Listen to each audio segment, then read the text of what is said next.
One day I was uploading a video and I looked at myself. I couldn't recognize myself. And I felt fake. I felt small. I said, I am talking about fitness. What is my fitness? I am 14 kilos overweight. I barely recognize myself. I'm teaching little children how to be fit. And that was my aha moment. So many women told me they didn't know there was a phase called perimenopause. They only knew that there is menopause and there's puberty, then there is the mid years, the birthing years, and they said perimenopause kya hai? I learned from you. I'm curious to know, is there a menopause equivalent for men? There is a menopause equivalent for men. It's called Weight gain in menopause is unavoidable. True or false? false. Once you hit perimenopause, you should avoid high intensity workouts. Is that true or false? Absolutely false. You should double up on high intensity workouts. Midlife, once painted as the beginning of decline, now being reclaimed as a season of strength, reinvention, and vitality. But for many women, perimenopause and menopause still carry whispers of silence, myths, and generational taboos. Today, the narrative is shifting, though. Fitness, nutrition, and movement are no longer optional. They're actually essential tools for thriving and not just surviving. So, how are women in midlife rewriting their own health stories? And how have those conversations evolved across generations? Hello, everyone. My name is Goldie, your co host for this episode. And I'm Lakshan, your other co host for this episode. And this is episode 49 of Mind the Gen Gap podcast. We're in season 2 of our podcast, also coming to a close end. This season, we have invited interesting people with very interesting perspectives to share their expertise with us. And today, we are delighted to welcome our guest, Kavita Kanakia. Kavita is a fitness coach who specializes in helping women and men navigate the transformative years of perimenopause and menopause. With a unique focus on basic movement and nutrition, she empowers women to embrace strength, balance, and well-being in midlife. Through her work, Kavita is dismantling, quite literally, outdated myths, encouraging open conversations across generations, and showing that fitness isn't about restriction or extremes. It's about building sustainable habits that support health and confidence at every stage of your life. Kavita, it is such a pleasure to have you today. Welcome. How are you feeling? Goldie, I'm feeling amazing, amazing. I'm feeling so nice and welcomed by you. And I know both of you from before, so that makes me feel very comfortable. I've been following the Mind the Gen podcast, and season 2 is so exciting because you have honest, real, transparent conversations with people, and that gives a certain character to the podcast. It brings a fresh perspective, and you can actually transcend what is happening between these generations and between the generations. And no matter what the topic is, there is a generational angle to it. And that is so exciting about your podcast, and I'm happy to be here. Thank Thank you you. for having me. Happy to have you. We are humbled by your words. We introduced you, and you introduced us even better. So In return, thank you. The generosity is reciprocal. As you were rightly saying, we encourage authenticity on this podcast, and you definitely have been, asked to be your authentic self today, and you started off with it. So, lots of gratitude to you. We want to, dive deep and have a meaningful conversation today. So I think it's really, really important to understand a little bit the motivation and your backstory, because I think this is what brings a lot of your life into the conversation. What drew you to focus specifically on midlife women and menopause in your coaching practice? Was there a personal experience perhaps that you noticed in your family or community that may have sparked this path? so Goldie, you want honesty? The honest answer is it was an accident. Okay. So I never started out to want to change the life or perspective or the journey of midlife women. I started Transform with Kavita to give hope to a lot of individuals, man, woman of any age, that it's possible to find and work towards your best physical self at any age, at any stage in life. And that was the objective of my coaching practice, Transform with Kavita. But because I had a very personal journey, and which happened in my perimenopause years. And I spoke out of this experience, and I inadvertently attracted women and people through through my voice, through my posts or whatever I said came from my life experience, which was in this period of life. So I ended up attracting people to me. It's like as if my niche found me and I didn't find my niche. So, and then of course, I do serve a lot of people, a lot of different clients, but it's growing in numbers. This segment of people is growing in numbers. And your second question, was it a personal journey? It was a deeply personal journey. And I wouldn't be here today if it wasn't that. I wouldn't be a coach at all if it wasn't for that. So the backstory is a little long. You'll have to give me spare a few more minutes, especially Lakshan, because this is something that you may have never faced in your life. But Goldie can relate to that. So I was already in the fitness field for over 2 decades. So you can imagine 20 years of experience. I got all my certifications in fitness. They were all endurance based. Some were strength certifications. Some were, have whatever whatever you have could get out of curiosity. I have collected over the years. Now, a stage came in my life. This was in 2020. In spite of being a fitness coach who's supposed to have all the answers, I started gaining weight. I ballooned to about, I put on 15 kilos. It was all visceral fat in the stomach. I was teaching children aerobics and fitness, and that was the COVID time. I also faced hormonal changes. I had a condition called endometriosis, where you bleed heavily and your periods are very heavy and uncomfortable.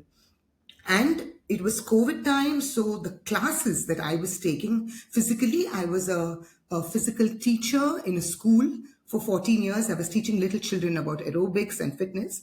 I had suddenly stopped because we weren't going to school, and I was making these online classes. One day I was uploading a video and I looked at myself. I couldn't recognize myself. And I felt fake. I felt small. I said, I am talking about fitness. What is my fitness? I am 14 kilos overweight. I barely recognize myself. I'm teaching little children how to be fit.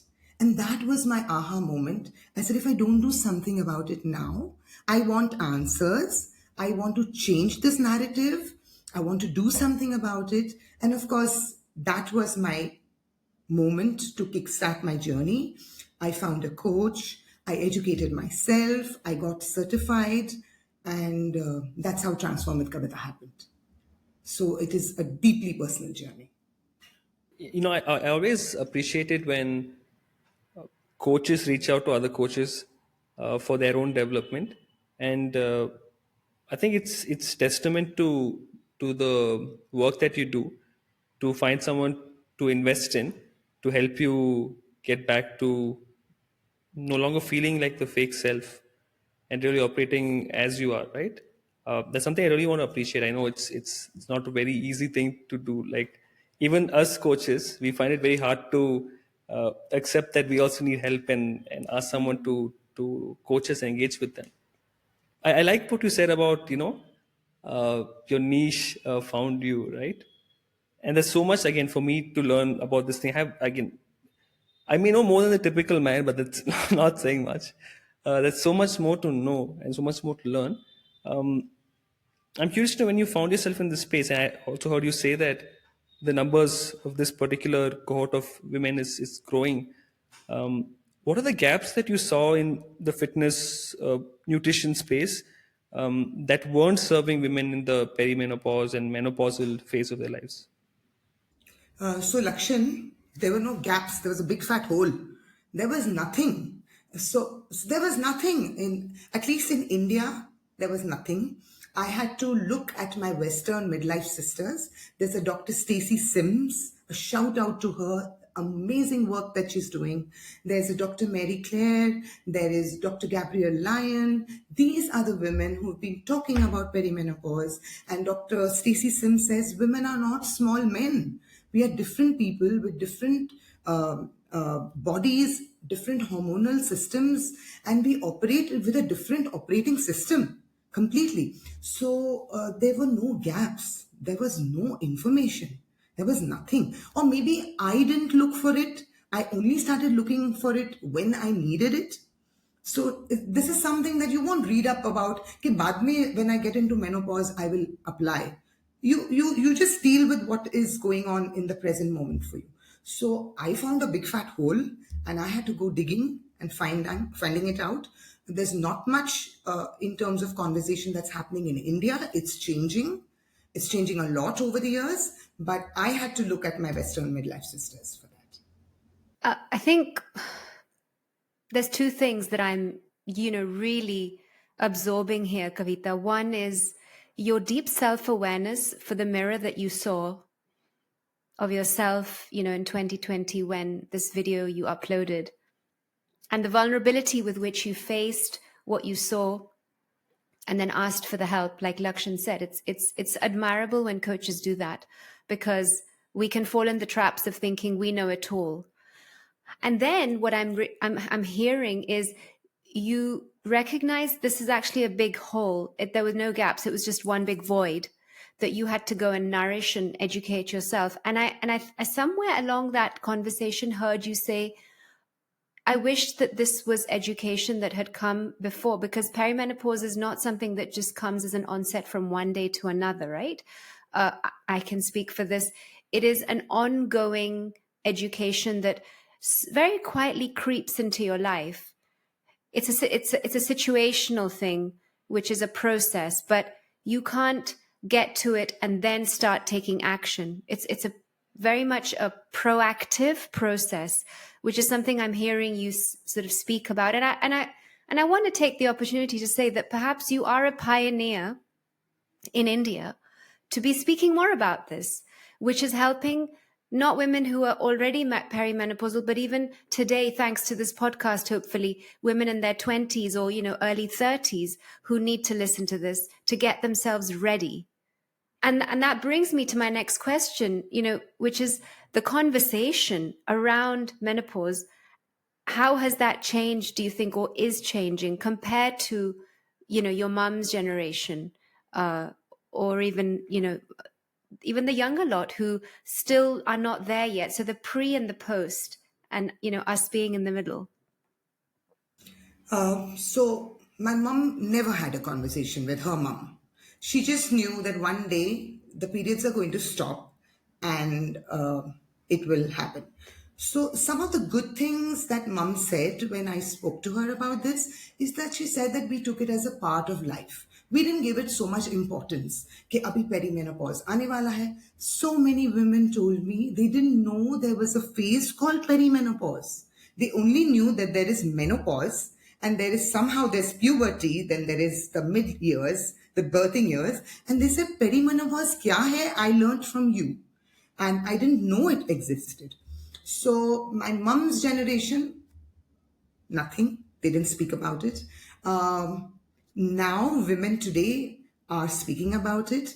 They want to know more. They want to know the changes that are going to happen in their body, and they want to know how they can be better prepared. Conversations are definitely happening. They're more transparent and open today. And another thing I'll tell you, because my mom got married early, had me early, when she menopaused, I was having my first child. So she was already a grandmom. at 51 or 52. So there was probably she already felt that she had lived an entire life, and by 51 and 52 she has to fade away and taper down. Whereas at 51 and 52, I'm lifting weights, I want to wear a short skirt, I want to look good, not for somebody else, but because I don't feel I'm fading anywhere. I feel I'm very much at my prime. Maybe also I found my calling or passion maybe a little later in life. So I don't feel like fading away anyway. So that is definitely shifted. So mom said I never even thought about it. Whatever happened, I accepted. And I went on and I was a grandmom. She was playing the role of a grandmom. I'm nowhere close to being a grandmom. I'm not even close to being a mother-in-law. So that has shifted across the generations. And my daughter's even more curious. Of course, not about perimenopause and menopause, but she has so much information about when her cycle is going to come. When is she ovulating? There are calendars. You can mark your calendar. You know when your period is going to come next. She can plan a racing event. She can plan her life. She can plan everything. She doesn't have to get stocked out of sanitary pads, for example. She knows it's going to come now. So that is the difference across the generations. I think midlife is the new life now, Yes. especially coming as I hear you speak. Mm. And one thing that's coming up for me is something that you mentioned about, it's almost as if when your mother became a grandmom, it's like, okay, it's I'm entering that phase of my life, my grandmom now. Let me just kind of withdraw almost. And you're like, no, I still feel like I'm in the prime of my life, and you're taking the active effort to operate that way, right? Um, of course, this clearly tells me that the way that we viewed health or exercise or fitness or whatever you want to call it has also changed across the generation with respect to women as well, right? When you think about the kind of advice that you were given with respect to fitness, um, your generation rather, uh, what kind of advice were you given, and how has it changed from your generation to the current generation?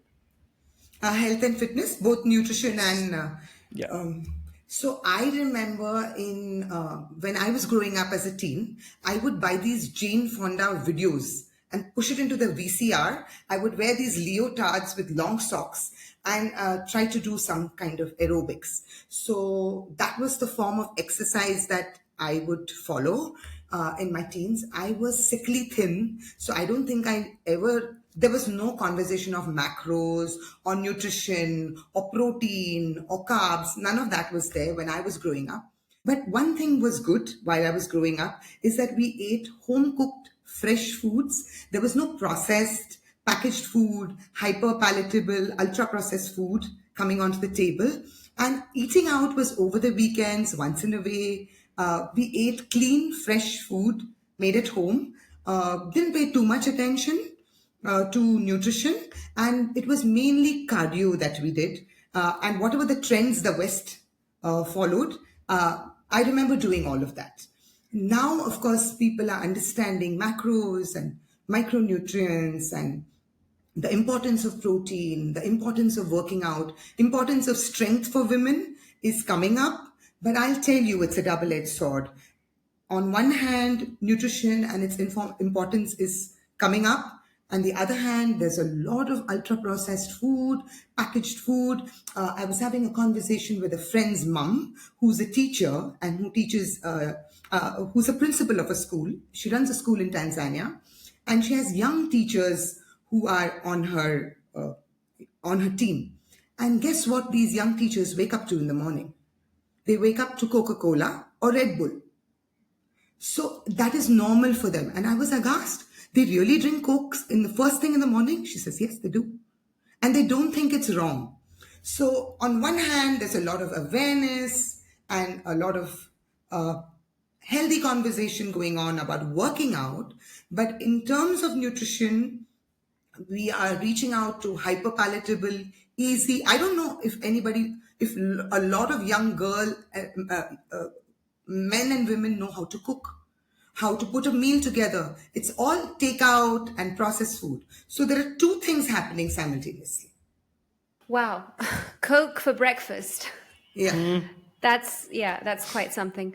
Uh, you know, as I heard you speak about what you ate when you were growing up versus the high awareness of nutrition today, yet there being a lot of ultra processed food.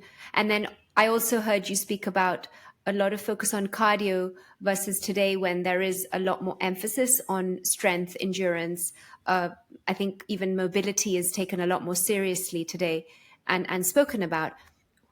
I can't help but ask you, is there in your eyes the perfect formula which intergenerationally we can bring together, so learn from one another? I mean, I do hear a lot of pros from when you were growing up, especially from the nutritional side, and now I hear a lot of education that is being given. However, what I hear as well is people don't know how to cook, perhaps. So what is it, what can we offer as a blend from your perspective, given the rich culture that you hail from, the Indian? Let's be very specific today about the Indian culture and how can that benefit.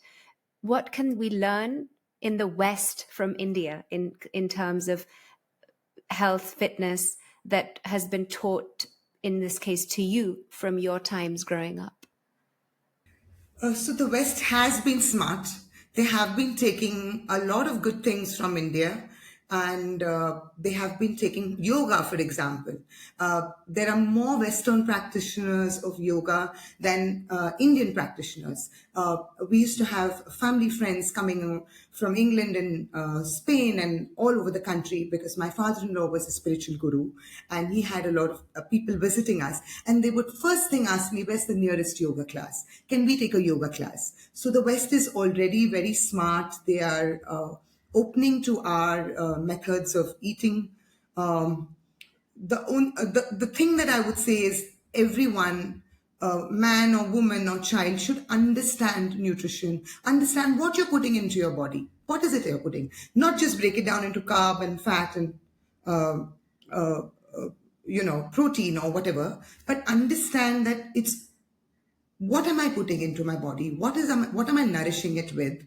And understand that fresh and local produce, seasonal produce, freshly cooked food is any day way better than your packaged food. And don't say that you don't have time. Time is becoming a problem. So plan your meals in advance. I help people prep it, whether you're eating an Indian meal or a Western meal or whatever it is. Plan for it in advance. And even if people in India are struggling with the urbanization. So it's not that people in India have it sorted out and the Western world needs to learn something from us. We are also struggling. We are also living a very fast-paced life. It's now a global phenomenon. Having no time is a global phenomenon. So you want the quick fix. You want the Coke, the quick high, the Red Bull, the protein bar instead of a protein meal. So I would say first have a meal that is rich in protein. Of course, you can rely on the protein bar if you're traveling or if you don't have access to fresh food. Yes, but don't make it the main thing. Like protein bar for breakfast, Coca-Cola, followed by some McDonald's for lunch and a takeaway for dinner. No, that is not the way. Have your roti, your sabzi, your dal. But if you're going for a meeting and you're far away from home, then you reach out for the protein bar because you have no option. So you have to be able to marry these two, but don't say either or, you know, and be aware of what you're putting in your system. Yeah. Wow. I like the fact that we're not villainizing practicality. Of course, protein bars are convenient. McDonald's is convenient. It's not that ideally, of course, do away with it, but then when you can't, you accommodate it only when you really, really have no other choice, right? Yes. Yes. That's what I'm understanding from what you're saying. Yeah. I want to kind of shift the conversation in a slightly different direction. Um, we've been speaking a lot about fitness and nutrition as a whole, and the perspective with respect to women at this point in their career, midlife. I'm curious to know, is there a menopause equivalent for men? There is a menopause equivalent for men. It's called andropause. The only difference between men and women is for women, it's very stark and it's very sharp. It's just happening zoom. One day you wake up and you don't feel like yourself again. It's very sharp, it's very quick. For men, it's more gradual, but it does happen. The age related muscle loss happens in both the sexes. In women, it's more sharp and quick. For men, it's more gradual. Everything is similar. We also lose bone density. They also, you guys also lose bone density. So everything is similar. The pace at which women decline is very stark, very fast, and the pace at which men decline is much slower. That's the only difference. Okay, wow. So Goldie and I we speak about these topics quite a bit, right? And I think Goldie, once you mentioned like to your husband about like something like an equivalent to menopause for him as well. And of course, I did not know the technical. I'm learning this for the first time, mind you, It's being a man andropause. myself. Yeah, yeah. You're So far away from it, no? That's why. no, but still, I want to be proactive. No, this conversation is all about being proactive, right? So, yeah, it's. I don't know how come these conversations don't haven't been happening the way they should be happening. At least with respect to women and menopause. I've been hearing this more and more often, right? Of course, we speak about this, and I've also been hearing my mom speak about this with her sisters over the phone. So they are. You're My mom is the eavesdropping, huh? eldest. She's very loud, so you know. Oh, they speak with the speakerphone on. My mom does that. Like, mom, the whole world doesn't have to know. Yeah. So my mom is the oldest of three. Next sister is 5 years younger than her, and the next one is 5 years younger than her. So both of them kind of reach out to mom for guidance in this topic. So I do see that conversation is happening. I really appreciate the fact that this is happening because it's I'm sure it's not a pleasant experience to go about it yourself. And I don't believe that when the woman of the house is going through this, it's only affecting her. I think it affects the entire house as Yeah. a whole. It's a very systemic impact that it has. That's something that I've been noticing. Yeah. You know, the fact that Kavita, you said your mom never spoke about, reaching that stage, and I did hear you say she just accepted it and tapered down in a very organic way, accepting whatever was going on. She had also, recently turned a grandmother. So I think by default, you put your focus on this new role. And that new role comes with a change in body and sensation and everything.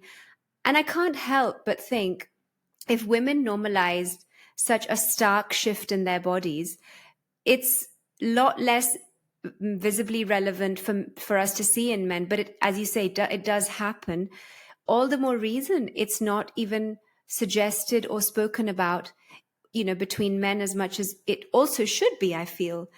But the promising message I am hearing is, thanks to media, thanks to these doctors who are coming up and talking about it for women, it's very encouraging for that rhetoric to change, whether it's just between your female friends. So if Lakshan's mom's sisters are having this reach out to, his mom, I can't help but wonder how many more women are doing that within whether their homes or bravely even having the conversation with some of their partners who are willing to listen. And that is what I'm sensing will help, open this floodgate of knowledge. I want to call it knowledge because it is in the benefit of our own health in the latter, years of our growth. And this brings me on to, a question which I would love to hear your views on the role of media Do you think that younger women are proactively preparing for such stages, and even men, thanks to the media and the knowledge they receive? So, younger women, my daughter's age, they're not even thinking about menopause, honestly, because, Yeah. but the way, so when you talk about any hormonal shifts in a woman's body, for example, menopause is the last, right? Is the last Yeah. stage. So you have to have a conversation. Are we talking enough about all the phases of a woman's life? Are we talking enough about periods? Are we talking enough about the childbearing years and birth control? Are we talking enough about, are we having enough about these conversations first? Yeah. And then we will have conversations around menopause. So, menopause is the last in the phase of all the things that a woman goes through. So, how you approach your periods and talk about the P word first is is as important as how you approach intimacy and birth control options and those hormonal shifts. And then you come to perimenopause, which leads to menopause. So if you haven't been having conversations about a woman's body and the changes that are happening all these years, suddenly you're not going to wake up and talk about menopause. You have to start having conversations about every phase in a woman's life and similarly in a man's life. And then you will naturally progress towards, okay, these years are equally important. But if like my mom was never told about her period and she freaked out when she got her period. They used cloth pads which they used to wash. They had a system where women of the house who have periods, even some homes do it, practice it even today, they are kept aside for 5 days. They do not touch utensils. They do not cook in the house. They do not. See, there was a logic behind it. They were asked to rest for 5 days. In the old system, they didn't. They wanted women to rest. But today, women don't feel the need to rest on their period. They do cycle. They do exercise because they're used to it as part of their life. So there are so many practices that have been passed down from generation to generation. They were made to sit in a room upstairs. My mom says she was made to sit in a room alone for 5 days, away from the rest of the family. And some women really actually liked it. You can ask Lakshan, you can ask your mom, they liked it because that was their chutti. Mother-in-laws wouldn't ask the daughter-in-laws to work in the kitchen. They would get chutti, monthly chutti. And similarly, I can see a shift happening that now women are working out. They don't. I mean, it's okay. Day two is a little bad. Maybe for some people, day three is a little that. And the other extreme is women are popping pills at the drop of a hat. 4 pills, 5 pills every month for a period. So my mother would say, honey, chill. It's okay. It's only a period. Take a hot water bag, calm down, don't go for that yoga class today or don't do aerobics today. Eat well, take iron rich food, and you'll be fine. You don't need a pill every time. So the younger generation, oh, they read up and, oh my God, I'm in this phase and I'm in that phase, and I need to take preventive medication. They don't need medication. Everyone doesn't need. Some people have very bad menstrual cramps. They need to take medication. So it's very individualistic. Yeah. So some practices and some taboos are there, some are not there today. And so I think you have to take it in totality. You can't just look at perimenopause. There's no conversation in perimenopause. There's no conversation in andropause. No. Is there a conversation in general? And then we'll naturally move to perimenopause as well. It's fascinating, isn't it? How the human body is actually going through change from the get go. And it's so relevant to speak about these shifts in a more natural sense so that it becomes a progressive conversation by the time we reach, menopause or andropause for men. And what I hear in the circling of all this is the importance which holds in having these shifts in a more graceful and painless manner, I would say, thanks to the right nutrition and maybe fitness that can, be incorporated in your life, which is where you come in, Kavita, obviously. And our entire conversation, although we haven't put a direct focus on this element of what is the right exercise to do when you're, in this stage, and of course we'd love to speak on that, but I think so many people know that strength training is perhaps good for you, but so many people also don't know that strength training it's a myth to sort of think that it's going to make you bulkier. That would be like one sort of, it's coming off the cuff for me, and I know that this happens a lot in certain cultures, to think that it's not good to lift, weights. And I'm cognizant of time today, and I know that we would love to continue talking more about the idea of what kind of fitness is apt for this period in your life. But I want to have some fun now, and I think we can talk about some myths that are floating around in the world, and especially in this area of your work, and let's just demystify some statements. How do you feel about that? Shall we? Great, let's go. Yeah. Bring it on. So I'll let Lakshan start. Right, cool. So the first myth, let's call it a belief, let's call it a belief, right? Is that once you hit perimenopause, you should avoid like high intensity workouts. Is that true or false? Absolutely false. You should double up on high intensity workouts. I'm joking. At least you should have 1 or 2 sessions a week. I would design a high intensity workout. And here's the reason why. Because when you go through perimenopause or menopause, there is one hormone called estrogen. That hormone becomes less. And what is the role of estrogen? The role of estrogen was to keep your metabolism up, to enable you to burn body fat, and estrogen was the one that was holding on to your muscle mass.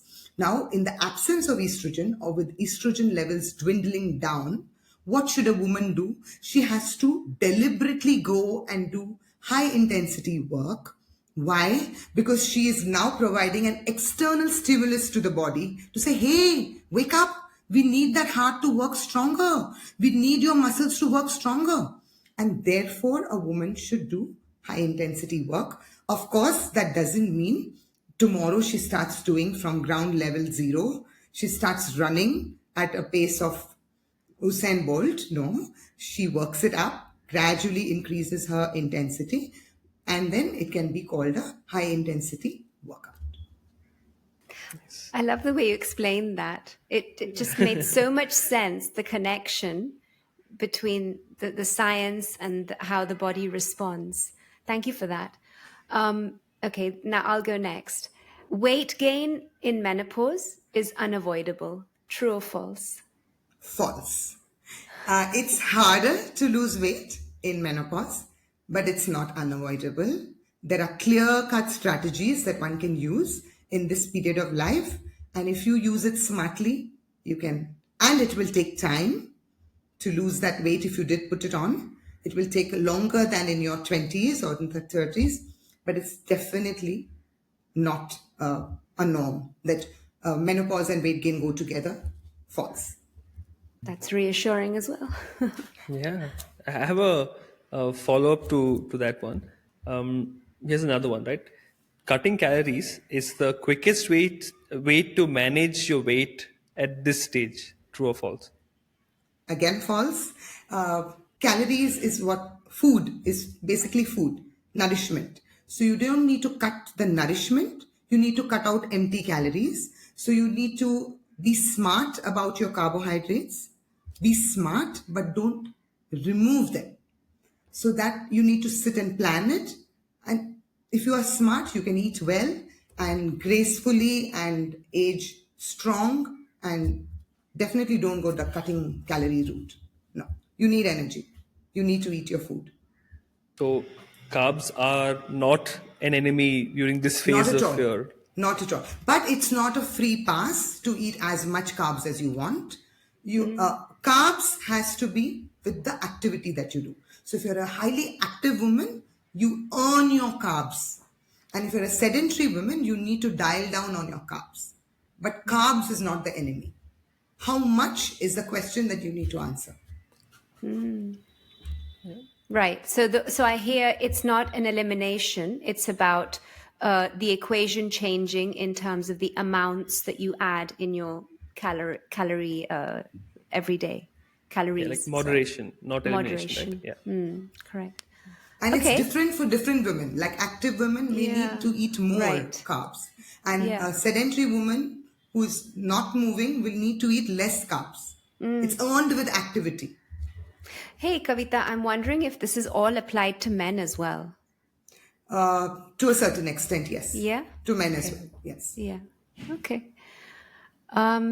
Okay. So I'll go with my last, and then I'll ask Lakshan to give his last one.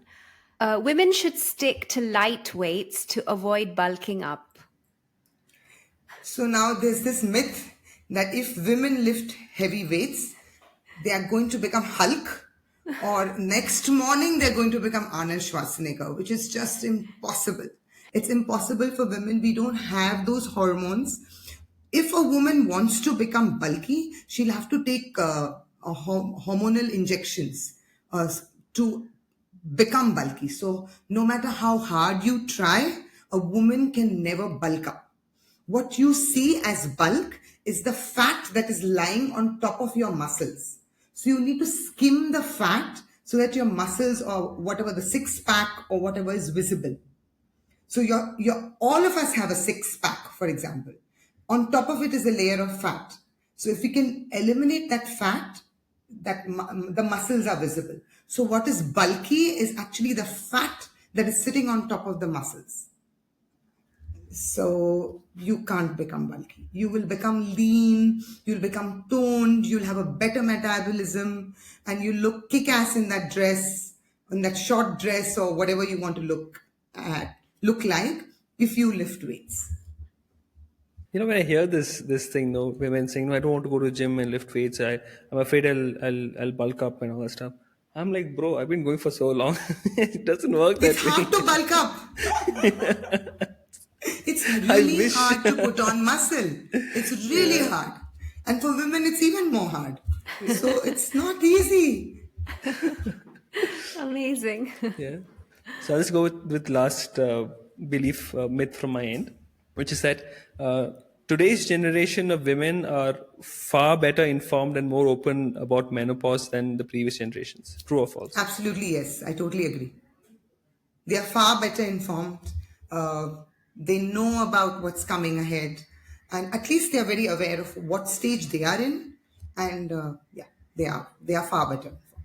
They're very well educated, and whether they want it or no, it's everywhere. It's available, that information, and they're very curious also about their bodies. They're curious. They don't let it go. And even if they have a pimple on their nose, they'll go to ChatGPT. I have a red boil on top of my nose. What is it? They will ask. They will ask. I feel like this conversation has really brought forward even more than we always advocate this conversation, but far more than usual. It's part of our value system to address the unspoken conversations that are kind of brewing in people's homes or in their heads. And it's been a pleasure to have you, Kavita, because you've been so candid, it's so open and very real about sharing what really is going through so many women's heads. I think you've translated many thoughts today and put them at the front of the of our minds and voiced them out. So I personally want to thank you before we close. And it's going to help a lot of people, especially those that are seeking answers, whether it's, Lakshan's mum or, even mums like mine who are already, in 70 plus. But it's just nice for them to have that knowledge, because at some point, I think even empathy rises when you have access to right information. Yeah. Absolutely. It's been a pleasure. And I wanted to say one thing.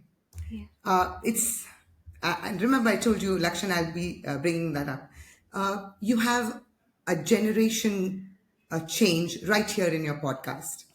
20 years ago, Goldie, you and I would be talking about this in hush hush tones. It would be an interview. Lakshan would nowhere be there.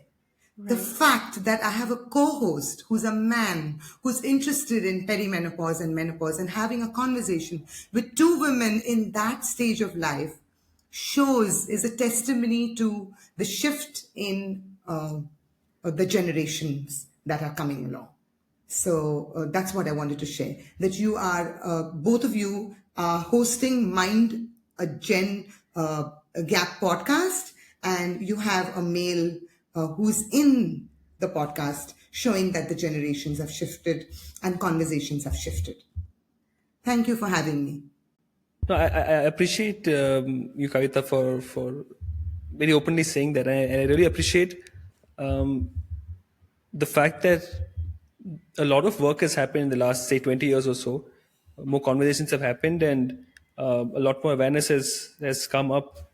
And um, even like, say, 10 years back, when you're in like school or college or something, um, women used to be a lot more again hush hush tones speaking about their period also, right? And men, for the most part, I know this because I've seen it, they would be disgusted by the thought of period. I'm like, bro, look, what, like, what is that? It's not like they're doing anything to you. It's not their fault, it's just how it is, right? So being oblivious is one thing, but being ignorant is, I think that's not right. I think being oblivious can be forgiven, but ignorance, I don't feel that it's right to do that. And especially I feel it's these are conversations that are important for us to have. And there are always men in the house as well, so I think it's important for men to know what to expect when their spouse or their parents or their daughters or whoever it is are going through these changes in their body. And as you said, it's happening throughout the entire, from day dot until they hit menopause. All these things are changing all the time, right? And I feel like this is something that's very important for us to be speaking about. And I thank you for acknowledging that, Kavita. But I hope that this episode and the work that we're doing kind of spreads to more men, because I know that more and more of them are listening to what we're doing. I just hope that they also go back home to the women in the house of their lives and ask them, hey, like, I watched this episode on, there's this thing called perimenopause. Like, what the hell? The only peri I know is peri, whatever, like, genuinely go back and ask, hey, what is this perimenopause thing? And learn a thing or two, because nothing quite like learning from what's happening in the house, because it's most relevant to their context. So that's what I truly believe. So I appreciate you for saying this, Harita, but I feel like it's just a start. I hope more men are involved in conversations like these. They can keep their opinions to themselves. I think I think they don't need to voice that out for now, at least. But at least keep an open mind, ask questions, be curious, and learn. Yeah. And I think that now over to our audience, because I love to address them, as we come to a close. You all know that fitness and health has always been a topic that we have delightfully indulged in on Mind the Gen Gap, and today was testament to that yet again. And if you want to continue listening to more on the same, you can hop over to episode 37, What Social Media Won't Tell You About Fitness, and the same on Spotify if you are listening to us today. And at the same time, you will find links to how to get in touch with Kavita in our show notes, so that you know that you can have that conversation with her if this has piqued your interest. With that, we've come to the end of episode 49 of Mind the Gen Gap podcast. I've been your host, Goldie. And I've been your co-host, Lakshan. Thank you so much for listening, watching, and tuning in all the way to the very end. Muchas gracias. See you in the next one. Hasta pronto. Bye.